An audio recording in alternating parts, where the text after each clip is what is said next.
ನಮ್ಮ ತಲೆ ಏನ್ ತೆಗಿಯೋರು ತಂದೆ.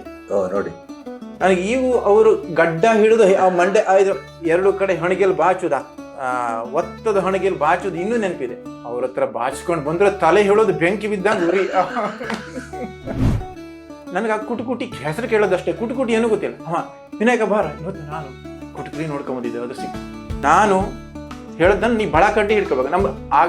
ನಮ್ಮ ಕರೆನ್ಸಿ ನಮ್ಮ ಬಳಕಡ್ಡಿ. ತೋಮ್ತ ದಿತ್ತ ಕಿಡ್ತಕ ದಿನ್ನ ಧೇ ದಿತ್ತ ಕಿಡ್ತಕ ತರಗಡೆ ಕಿಡ್ತಕ ಧಿಂತ ದಿತ್ತ ದಿತ್ತ ಕಿಡ್ತಕ ದಿನ್ನ.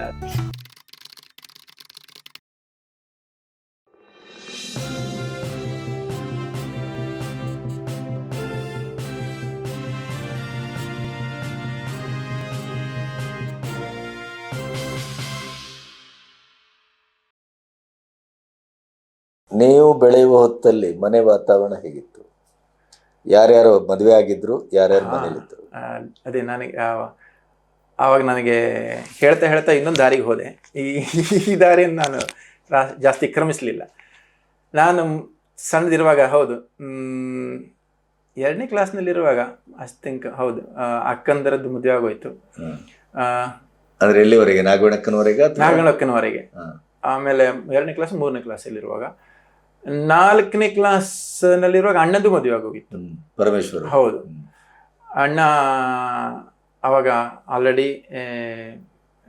ಒಂದು ರೀತಿಯಲ್ಲಿ ಎಸ್ಟಾಬ್ಲಿಷ್ಡ್ ಆರ್ಟಿಸ್ಟ್ ಆಗಿ ಅಣ್ಣ ತನ್ನನ್ನು ತಾನೇ ಕೊಂಡ್ಕೊಂಡಿದ್ರು. ಹಾಗಾಗಿ ಅಕ್ಕಂದರು ಅಣ್ಣಂದರು ಆವಾಗ ಮನೆಯಿಂದ ನಮಗೆ ಅವರ ಸಾಮೀಪ್ಯ ನಮಗೆ ಜಾಸ್ತಿಯಾಗಿ ಅವಾಗ ಸಿಗ್ಲಿಲ್ಲ. ಅಂದ್ರೆ ನಾನು ಮೊದಲೇ ಹೇಳ್ದಂಗೆ ಮನೆಯಲ್ಲಿ ಇದ್ದಿದ್ದು ನಾನು 4ನೇ ಇಯತ್ತೆಯವರೆಗೆ. ಹಾಗಾಗಿ ಅದಕ್ಕೂ ನಂತರ ನನಗೆ ಸಿಕ್ಕಿದ ಅಪ್ಪಕ್ಕ ಅಂತೇಳಿ ಅದೇ ಅವಳು ಅಭ್ಯಾಸದಲ್ಲಿ ನನಗೆ ಸಣ್ಣ ಇರ್ತವ. ಈಗ ಅಣ್ಣಂದ್ರೆ ಎಲ್ಲ ಕಷ್ಟಪಟ್ಟಿದ್ದು ನೋಡಿ ನೀನು ಈ ದಾರಿ ಬೇಡ ಅನ್ನೋ ಒಂದು ನನಗೆ ಅಪ್ಪನಿಂದ ಬಂದಿತ್ತ, ಅದು ಆ ಒಂದು ಅಪೇಕ್ಷೆ ಇತ್ತು. ನಿನಗೆ ಇತ್ತು? ನನ್ನ ಸಲುವಾಗಿತ್ತು. ನಿನಗೆ ಈ ದಾರಿ ಬೇಡ ಅಂತ ಮನಸ್ಸಿನ ಒಳಗಡೆ. ಅಂದ್ರೆ ಎಲ್ರು ಕಷ್ಟಪಟ್ಟಿದ್ದಾರೆ, ನೋಡಿದ್ದೆ. ಈಗ 4 ಜನರು ಅದೇ ಕಷ್ಟಪಟ್ಟು ಮಾಡಿದ್ರೆ ಅರ್ಥ ಇಲ್ಲ ಅವರಿಗೆ ಅನಿಸಿತ್ತು. ಈಗ ಅಂದ್ರೆ ಗೋಪಣ್ಣು ಸಹ ಅದರಲ್ಲೇ ಕಷ್ಟಪಟ್ಟು ಮುಂದೆ ಹೋಗ್ತಾ ಇದ್ರು. ಅದರಲ್ಲಿರೋ ಕಷ್ಟ ಆರಿರ್ಲಿಲ್ಲ, ಅದರಲ್ಲಿ ಇಲ್ಲ, ಗೊತ್ತಿತ್ತು. ಹಾಗಾಗಿ ನನ್ನನ್ನು ಅವರು ಜಾಸ್ತಿ ಸಂಗೀತದಲ್ಲಿ ದೂಡ್ಲಿಕ್ಕೆ ಪ್ರಯತ್ನ ಮಾಡಲಿಲ್ಲ. ಆದಷ್ಟು ಹೊರಗಡೆ ಇಡ್ಲಿಕ್ಕೆ ಅಟ್ಲೀಸ್ಟ್ ಮೇ ಬಿ ಒಂದು ಸ್ಯಾಂಪಲ್ ಬೇರೆ ಕಡೆಗಳೇ ಇರಲಿ ಅಂತ ನೋಡಿದ್ರೇನು ಆ ದೃಷ್ಟಿಯಿಂದ. ಹಾಗಾಗಿ ನನ್ನನ್ನ ಅಭ್ಯಾಸ ಕಡೆ ಲಕ್ಷ್ಯ ಕೊಡು ಅಂತೇಳಿ ನನ್ನ ಅಪ್ಪಕ್ಕ ಗೌರಕ್ಕ ಇವರೆಲ್ಲ ನನಗೆ ನೀನು ಓದಬೇಕು ಮನೆಯಲ್ಲಿ. ಅಂದರೆ ನಾಳೆಗೆ ಅವಾಗ ನಮ್ಮ ಸಾಲನೂ ಇತ್ತು ಮನೆಯಲ್ಲಿ. ಈಗ ಅಕ್ಕಂದ್ರಿದ್ದೆಲ್ಲ ಮದುವೆ ಇದೆಲ್ಲ ಯೂಶ್ವಲಿ ಆವಾಗಿನ ಪರಿಸ್ಥಿತಿಯಲ್ಲಿ ಆಗ್ತದೆ, ಆಗೋದೇ ಅದು. ಆಮೇಲೆ ಪರೋಪಕಾರಾರ್ಥಂ ಇದಂ ಶರೀರಂ ಅಂತೇಳಿ ಗೋವಿಂದ ಹೆಗಡೆರ ಕುಟುಂಬ ಕೇವಲ ನೀವಷ್ಟೇ ಆಗಿರ್ಲಿಲ್ವಲ್ಲ? ಹೌದು, ಅವ್ರ ಕುಟುಂಬ ದೊಡ್ಡದಿತ್ತು. ಅವರದ್ದು ಹೌದು, ಲೋಕ ಸಮಸ್ತ ಸುಖಿನೋ ಅವರ ಧ್ಯೇಯ ಆಗಿತ್ತು. ಎಲ್ಲರೂ ಸುಖವಾಗಿರ್ಬೇಕು, ಎಲ್ಲರೂ ಸಂತೋಷವಾಗಿರ್ಬೇಕು. ಅದು ಮನೆಯಲ್ಲೂ ಇತ್ತು, ಅದು ಆ ವಾತಾವರಣ ಇತ್ತು. ನಾವು ಯಾಕಂದ್ರೆ ಸಣ್ಣಿರ್ತಾವ, ನನ್ನ ಆಯಿ ಯಾವಾಗಲೂ ಹೇಳೋದು, ಒಂದು ಲಾಡಿದ್ರೆ ಯಾರೂ ತಿನ್ನೋದಿಲ್ಲ, ಆ ಕೊನೆ ಲಾಡು ಅದು ಮುಗ್ಗಿ ಬುಗುಟು ಹಿಡಿದು ಅದು ಕಡೆ ಹಾಗೆ ಅದು ಬಿಸಾಕೋದೆ ಅಂತೇಳಿ. ಅಂದ್ರೆ ಇದು ಯಾಕಂದ್ರೆ ಹಂಚಿ ತಿನ್ಬೇಕು. ನಮ್ಗೆ ಎಲ್ರಿಗೂ ಇದ್ರೆ ನಾವು ತಿಂತೇವೆ, ಯಾರಿಗೂ ಇಲ್ಲ ಹೇಳಿದ್ರೆ ನನಗೂ ಬೇಡ. ಇದು ಸಂಸ್ಕಾರ, ನಮ್ಮ ಸಂಸ್ಕಾರ. ಈಗ ಬಹುತೇಕವಾಗಿ ಇದು ನಮ್ಮಲ್ಲಿ ಅದು ಅಂದ್ರೆ ಆ ಒಂದು ಪ್ರೀತಿ ಇತ್ತು, ಅದು ತಾಯಿ ನಮ್ಮಲ್ಲಿ ಇದಕ್ಕೆಲ್ಲ ತಾಯಿಯ ಪ್ರೀತಿ ಮಮತೆ ಎಲ್ಲ ಬಹಳ ಇತ್ತು. ಅವಳಿಗೆ ಯಾವಾಗಲೂ ಅವಳ ಮಕ್ಕಳು ಪ್ರೀತಿ, ಅದೇ ರೀತಿ ತಂದೆಯವರ ಪ್ರೀತಿನೂ ಇತ್ತು. ಅದನ್ನ ಬೇರೆ ರೀತಿ ಅವ್ರು ತೋರಿಸ್ತಾ ಇದ್ರು, ನೇರವಾಗಿ ತೋರಿಸ್ತಿರ್ಲಿಲ್ಲ. ಇಲ್ಲ, ನಮಗೆ ಅವಾಗ ಮಕ್ಕಳ ವಾಗತಿ ಹೇಗೆ ಮಾಡೋದು ಅಂತ ಕೇಳಿ ನಮ್ಮ ತಲೆ ಏನ್ ತೆಗಿಯೋರು ತಂದೆ. ನೋಡಿ ನನಗೆ ಈಗೂ ಅವರು ಗಡ್ಡ ಹಿಡಿದು ಆ ಮಂಡೆ ಆಯ್ದು ಎರಡು ಕಡೆ ಹಣಿಗೆಲ್ ಬಾಚುದ, ಒತ್ತದ ಹಣಿಗೆಲ್ ಬಾಚುದು ಇನ್ನೂ ನೆನಪಿದೆ. ಅವ್ರ ಹತ್ರ ಬಾಚ್ಕೊಂಡು ಬಂದ್ರೆ ತಲೆ ಹೇಳೋದು ಬೆಂಕಿ ಬಿದ್ದಂಗೆ ಉರಿ. ಅಷ್ಟು ಅಂದ್ರೆ ಏನು ಹೊಟ್ಟು ಅವ್ರದ್ದು ಮನೇಲಿ ಕೂತು ನನ್ನೊಬ್ಬನಿದಲ್ಲ ಎಲ್ಲರದ್ದು, ಬರ ತಮ್ಮ ಬಾರ ತಂಗಿ ಬಾರೆ ಎಲ್ಲರದ್ದು ಹೇನು ಅಂದರೆ ಆವಾಗ ಮಳೆಗಾಲ, ನಮ್ಮ ತಲೆಯಲ್ಲಿ ಹೇನು ಹೊಟ್ಟು ಇದೆಲ್ಲ ಸಹಜವೇ. ಅವರು ಅಂದರೆ ಆ ಒಂದು ನಮ್ಮ ಉಗುರು ತೆಗೆಯೋದು, ಆ ಅಶೋಕ ಬ್ಲೇಡ್ನಲ್ಲಿ ಉಗುರು ತೆಗೆಯೋದು, ನಮಗಾಗಿ ಎಲ್ಲಿ ನೇಲ್ ಕ್ಲಿಪ್ಪರ್ ಎಲ್ಲಿದೆ ಅಶೋಕ ಬ್ಲೇಡ್, ನಾವು ತೆಗೆದ್ರೆ ಕೈ ಕೊಡ್ಕೊಳ್ತೀವಿ, ಆಗ ಅವರು ತೆಕ್ಕೊಡ್ತಾಯಿದ್ರು. ನನಗೆ ಅದೇ ಅಜ್ಜಿ ಅತ್ತೆ, ನಾನು ಅಜ್ಜಿಗೆ ನಾನು ಅಂದ್ರೆ ಭಾಳ ಪ್ರೀತಿಯಾಗಿತ್ತು. ಅದಕ್ಕೂ ಅವ್ರ ಕಾರಣ ಅಂತ ಹೇಳಿದ್ರೆ ಇವನ ಕಾಲು ನನ್ನ ಅಜ್ಜನಾಗೈತಂತೆ, ನನ್ನ ಕಾಲು ಅಂದರೆ ಹಾಗಾಗಿ ನನಗೆ ನನ್ನ ಅಜ್ಜಿ ಪ್ರೀತಿ ಸುಮಾರು ಸಿಕ್ಕಿದೆ. ನಾನು ಅವ್ರ ಹತ್ರನೇ ಮಲಗೋದು, ಇದೆಲ್ಲ ಒಂದಿಷ್ಟು ಅಂದರೆ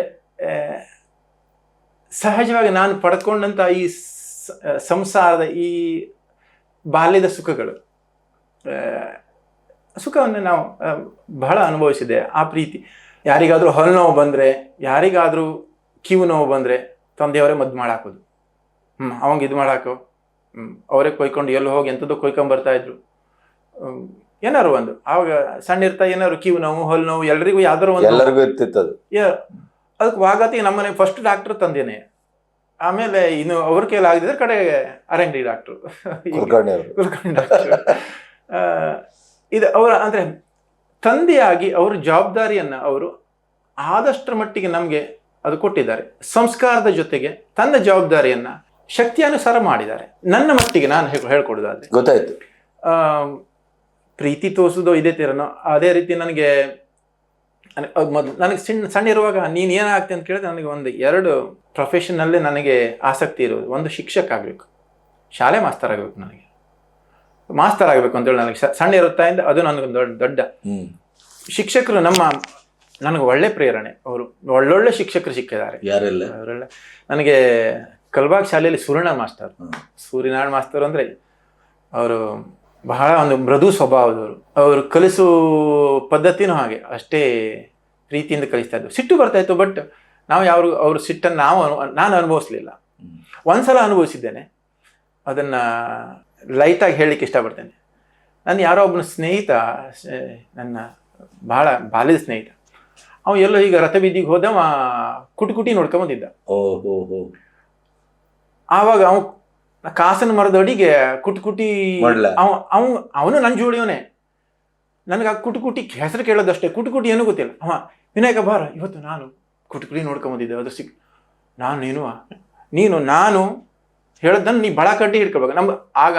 ನಮ್ಮ ಕರೆನ್ಸಿ ನಮ್ಮ ಬಳಕಡ್ಡಿ ನೀ ಇಟ್ಕೊಳ್ಬೇಕು. ಗೊತ್ತಾಯ್ತು. ನಾನು ಹಾಕ್ತೆ. ನಮ್ದು ಹಾಗೆ ಹೇಳ ಕಸ್ಟಮರ್ ಯಾರು ಅವರೆಲ್ಲ ನಮ್ಮ ಕ್ಲಾಸ್ಮೇಟ್ಸೇ. ಅಷ್ಟೊತ್ತಿಗೆ ನನ್ನ ಅಣ್ಣ ಬಂದ್ಬಿಟ್ಟೆ, ದೊಡ್ಡಣ್ಣ ಅಂದ್ರೆ ಅವನು ನನ್ನ ತಂದೆ ಹಾಗೆ. ಅವನು ನೋಡ್ದ, ಈ ಮಕ್ಕಳೇನೋ ಹಾಡ್ತಾ ಇದ್ದಾರೆ, ಬಂದ ಹತ್ರ. ಅವ್ನು ರಸ್ತೆಯಲ್ಲಿಂದ ಸೀದಾ ಬಂದ, ಇಬ್ಬರದ್ದು ಕಿವಿ ಚೊಟ್ಟೆ ಹಿಡ್ಕೊಂಬಂದ, ಸೂರ್ಯನ ಮಾಸ್ತರ್ ಮಾಸ್ತರು. ಆವಾಗ ನಾನು ಅಣ್ಣನ ಮನೆಗೆ ಕಳಿಸಿ ಅವರು ಸ್ವಲ್ಪ ಬಿಸಿ ಮಾಡಿದ್ರು ನಮಗೆಲ್ಲ. ಅದು ಒಂದೇ ಸೂರ್ಯನ ಮಾಸ್ತರ್. ಕಡೆಗೆ ನನಗೆ ಕನ್ನಡ ಶಾಲೆಯಲ್ಲಿ ನನ್ನ ಅಜ್ಜನ ಮನೇಲಿ ಹೋಗ್ತಾ ಇರ್ಬೇಕಾರೆ 5, 6, 7 ಅಲ್ಲಿನೂ ಹಾಗೆ. ಈ ನೀಲ್ಕೋಡ್ ಶಾಲೆ ನಾನು ಹೋಗಿದ್ದು, ಕೆರಕೊಂಡ ಶಾಲೆ ಹೋಗಲಿಲ್ಲ. ಕಾರಣಾಂತರಗಳಿಂದ ನಾನು ನೀಲ್ಕೋಡ್ ಶಾಲೆ ಒಳ್ಳೆ ಶಾಲೆ ಆಗಿತ್ತು, ಒಳ್ಳೆ ಹೆಸರಿದ ಶಾಲೆ.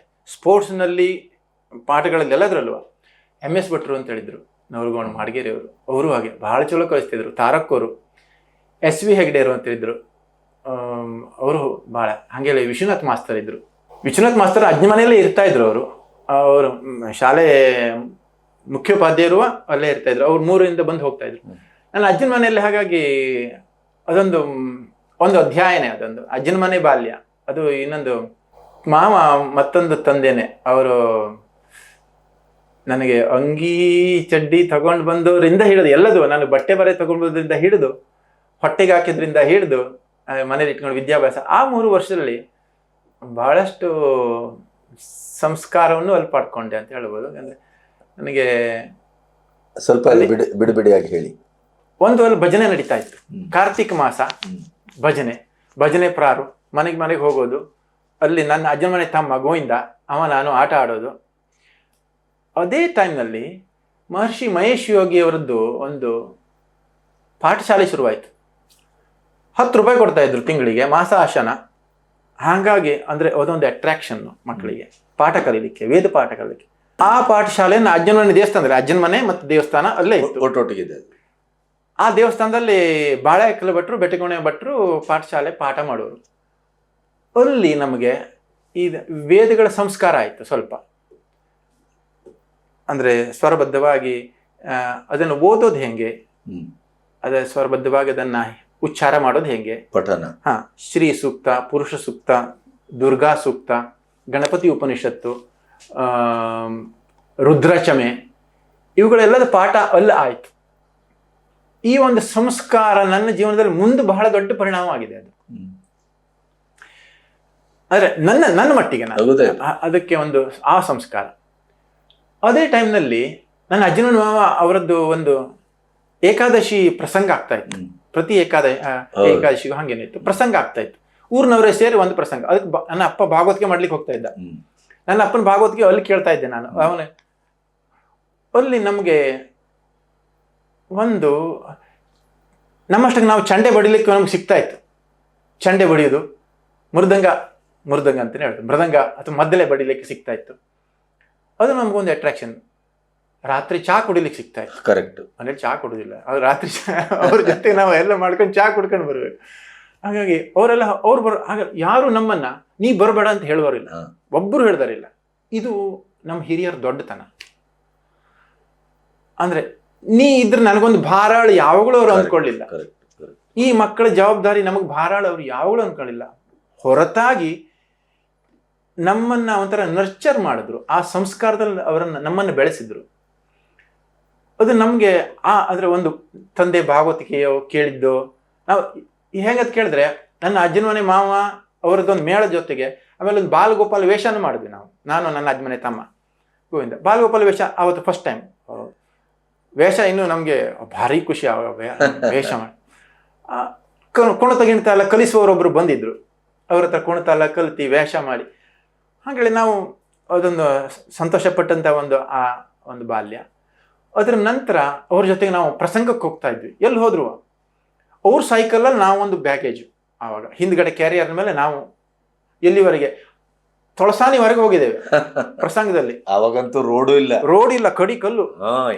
ಹಿಂಗೆ ಅದ್ರಲ್ಲಿ ಅವರು ಅಷ್ಟು ದೂರವರೆಗೆ ನಮ್ಮನ್ನು ಕರ್ಕೊಂಡು ಹೋಗಿದ್ದಾರೆ. ನಾವು ಬರಬೇಕು ಅಂತೇಳಿ. ಬಾ, ಯಾರು ನೀ ಬರಬೇಡ ಹೇಳಿದ ನನಗೆ ಹೇಳಿದ ಯಾವ್ದು ನೆನಪಿಲ್ಲ. ಅಂದರೆ ಇದು ಸಾಂಸ್ಕೃತಿಕವಾಗಿ ಅಂದರೆ ಇದು ಈ ನನ್ನ ಬಂಧು ಬಳಗದ ಒಂದು ದೊಡ್ಡತನ ಇದು. ಹಾಗೆ ಮೋಸ್ಟ್ಲಿ ನಮ್ಮ ಊರಿನವ್ರ ದೊಡ್ಡತನ ಇರ್ಬೋದು. ಆ ದೊಡ್ಡತನ ಇಲ್ಲದೇ ಇದ್ರೆ ಅವಾಗ ನಮಗೆ ಬೇಕಾಗಿದ್ದು ಒಂದು ಯಾರದೊಂದು ಮೆಚ್ಚುಗೆನೇ ಇರ್ಬೋದು. ಸಣ್ಣತನದಲ್ಲಿ ಯಾರೋ ಅವ್ರಿಗೆ ಖುಷಿ ಆಯ್ತು ಅಂದ್ರೆ ನಮ್ಗೆ ಖುಷಿ ಇದೆ. ಆವಾಗ ಖುಷಿಯನ್ನು ನಾವು ಸ್ವಂತವಾಗಿ ಪಡ್ಕೊಳ್ಳುವಂತಹ ಆ ಕ್ಷಮತೆ ನಮ್ಮಲ್ಲಿರಲಿಲ್ಲ. ಹಾಗಾಗಿ ಇನ್ನೊಬ್ಬರಿಗೆ ಒಂದು ಖುಷಿ ಕೊಡುವಂತಹ ಒಂದು ವಿದ್ಯೆ ಅಂದ್ರೆ ನಾನು ಮಾಡಬೇಕು, ಅದು ನಮಗೊಂದು ಹೆಮ್ಮೆ. ಹೀಗೆ ಆ ಥರವಾಗಿ ನನಗೆ ಅಜ್ಜನ ಮನೆಯಲ್ಲಿ ಧಾರ್ಮಿಕವಾಗಿ ಹಾಗೂ ಸಾಂಸ್ಕೃತಿಕವಾಗಿ ಯಕ್ಷಗಾನದಲ್ಲಿ ಇದು ನನಗೆ ಅದು ಸ್ವಲ್ಪ ಬಂತು. ಆಮೇಲೆ 8ನೇ ಕ್ಲಾಸಿಗೆ ನಾನು ಮನೆಗೆ ಬಂದೆ. ನನ್ನ ಶಿಕ್ಷಕರು ಇವರಲ್ಲ, ಅದು ಹೇಳ್ದಲ್ಲ, ಹಾಗಾಗಿ ಶಿಕ್ಷಕರು ನನ್ನನ್ನು ಎಷ್ಟು ಭರವಸೆ ಪಡ್ತಾ ಅಂತ ಕೇಳಿದ್ರು. ಆಗ ನನಗೆ ಸೈಕಲ್ ಹೊಡ್ಲಿಕ್ಕೆ ಬರೋದು ನೀಲ್ಕೋಡ್ಸಲ್ಲ ನನಗೊಬ್ಬನಿಗೆ. ಸೀಟ್ ಮೇಲೆ ಕೂತ್ಕೋ ಸೈಕಲ್ ಹೊಡಿ. ಗೊತ್ತಾಯ್ತು, ಒಳಪೆಡ್ಲಲ್ಲಿ ಎಲ್ಲರೂ ಹೊಡಿತಾ ಇದ್ರು. ಹಾಗಾಗಿ ಸೀಟ್ ಮೇಲೆ ಕೂತ್ಕೊಂಡು ಅದು ಬರೀ ಸೀಟ್ ಮೇಲೂ ಅಲ್ಲ, ಕೈ ಬಿಟ್ಕೊಂಡು ಹೊಡಿತಾ ಇದ್ರು. ಅದೆಲ್ಲ ನನಗೆ ನಮ್ಮಲ್ಲಿ ಆವಾಗ ಸೈಕಲ್ ಇತ್ತು, ಬಾಡಿಗೆ ಸೈಕಲ್ ಸಿಗ್ತಿತ್ತಲ್ಲ ಅರೇಂಜಲ್ಲಿ, ಅದು ಸಿಗ್ತಾ ಇತ್ತು. ಅದನ್ನು ಸೈಕಲ್ ಹೊಡೆದಿದ್ದೇನೆ. ಸೈಕಲ್ ಒಂದೇ ಅಲ್ಲ, ಆ ವಯಸ್ಸಿನಲ್ಲಿ ನಮ್ಮನೆಗೆ ಯಾರಾದರೂ ಬಂದರೆ ಮೋಟ್ರ್ ಬೈಕ್ ತಗೊಂಡ್ಬಂದ್ರೆ ಘಟ್ಟದ ಮೇಲ್ವರೆಗೆ ತಗೊಂಡೋಗಿ ನ್ಯೂಟ್ರಲ್ ಇಟ್ಕೊಂಡು ಕೆಳಗವರೆಗೆ ಬಿಟ್ಕೆ ಬರುವುದು ಅದಿತ್ತು. ಅದೆಲ್ಲ ಒಂಥರ ಅವಾಗ ನಮಗೆ ಭಯಂಕರ ಏನೂ ಮಾಡ್ದಂಗೆ. ಅವಾಗ ಗೌರಿ ಜೋರು ಸೈಕಲ್, ಹೌದು, ಭಯಂಕರ ಫೇಮಸ್. ಹೌದು, ಗೌರಕ್ಕಂದು TVS ಭಯಂಕರ ಜೋರು. ನಮ್ಮ ಊರಲ್ಲಿ TVS ಹೊಡೆದು ಹುಡುಗಿ ಫಸ್ಟ್ ಅವಳೆಯ. ನನಗೆ ಶಾಲೆ ಮಾಸ್ತರು ಬ್ಯಾಂಕಿಂದ ದುಡ್ಡು ತಕೊಂಬ ಅಥವಾ ದುಡ್ಡು ಡಿಪಾಸಿಟ್ ಮಾಡು, ನನಗೆ ಜವಾಬ್ದಾರಿ ಇತ್ತು ಅದು. ಯಾಕಂದ್ರೆ ಸೈಕಲ್ ಹೊಡೆಯುವ ನಾನು KDCC ಬ್ಯಾಂಕಿಗೆ ಬಂದು ಕರ್ನಾಟಕ ಬ್ಯಾಂಕಿಗೂ ಹೋಗ್ತಾ ಇದ್ದೆ, KDCC ಬ್ಯಾಂಕಿಗೆ ಹೋಗ್ತಾ ಇದ್ದೆ. ಇವತ್ತು ದುಡ್ಡು ತಕೊಂಬರೋದು ಕೆಲಸ ಅದು ನಂದಿತ್ತು. ಮಾಸ್ತರ್ ಮನೆಗೆ ಹೋಗಿ ಹಾಲು ಕೊಟ್ಟಿಗೆ ಜವಾಬ್ದಾರಿನೂ ನನಗೆ ಇತ್ತು. ಹೆಬ್ಬಾನ್ ಕೆರೆಗೆ ಹೋಗಿ ನೀಲ್ಕೋಡಿಂದ ಹೆಬ್ಬಾನ್ ಕೆರೆವರೆಗೆ ರಸ್ತೆಯಲ್ಲಿ ಎಷ್ಟು ಸಲ ನೀವು ಕೂತ್ಕೊಳ್ಳಬಹುದು, ಎಷ್ಟು ಸಲ ಅರ್ಧ ಗಟ್ಟನೆ ಎಲ್ಲ ಒಂದ್ ಕಡೆ. ಆದ್ರೂ ಸೈಕಲ್ ಸಿಕ್ತದ್ರಿ ಹೇಳಿ ಖುಷಿ. ಬರುವಾಗೆಲ್ಲ ಹೊತ್ಕೊಬರುದೇ. ಫುಲ್. ಆದರೆ ಅಂದರೆ ಈ ಬಾಲ್ಯದಲ್ಲಿ ಇದೆಲ್ಲ ಒಂಥರ ಹಾಗೆ. ಸ್ಪೋರ್ಟ್ಸ್ನಲ್ಲೂ ನನಗೆ ಹಾಗೆ ಅಷ್ಟೇ ಇತ್ತು. ನನಗೆ 8ನೇತ್ತಿಗೆ ನಾನು ಮನೆಗೆ ಬಂದೆ. ಈ ಎಷ್ಟೆಲ್ಲ ಮಾಸ್ತರು ನನಗೆ ಅಜ್ಮನೆ ವಿಶ್ವೇಶ್ವರ ಮಾಸ್ತರು ನನಗೆ ಒಂದ್ಸಲ ಕಾಲಲ್ಲಿ ಗಾಯ ಆಗಿತ್ತು ಪಾಪ. ಅವರು ನನಗೆ ಕಾಲಿಗೆ ವಾಗತಿ ಮಾಡಿ ಅವ್ರು ಎಷ್ಟು ಪ್ರೀತಿಯಿಂದ ನೋಡ್ಕೊಳ್ತಾ ಇದ್ರು. ನಮಗೆ ಅವ್ರು ಮನೆ ಕರ್ಕೊಂಡು ಹೋಗ್ತಾ ಇದ್ರು. ಮಲ್ಲಾಪುರದಲ್ಲಿ ಮನೆ ಆಗಿತ್ತು. ನಾನು ಗೋವಿಂದ ನೀವು ಮನೆಗೆ ಒಪ್ಪನ ಹೇಳೋದು. ಹೀಗೆ ನನ್ನ ಅಜ್ಜನ ಮನೆಯಲ್ಲೂ ಹಾಗೆ. ಅದು ದೊಡ್ಡ ಕುಟುಂಬ.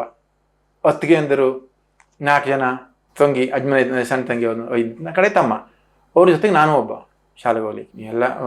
ಅಜ್ಜಮ್ಮ ಇದ್ಲು. ಅಜ್ಜಮ್ಮಂದು ಪ್ರೀತಿನೂ ಹಾಗೆ, ಅದು ಭಾರಿ, ಅದು ಹೇಳಲಿಕ್ಕೆ ಸಾಧ್ಯನೇ ಇಲ್ಲ. ಅದು ಒಂಥರ ಒಂದು ಸಾಗರದಷ್ಟು ಪ್ರೀತಿ ಅವಳಿಗೆ ಮನೆಯಲ್ಲೂ ಅಷ್ಟು ಮೊಮ್ಮಕ್ಕಳು, ಇಲ್ಲಿ ನನ್ನ ಆಯಿಗೆ ನಾವು ಇಷ್ಟು ಜನ ಮೊಮ್ಮಕ್ಕಳು.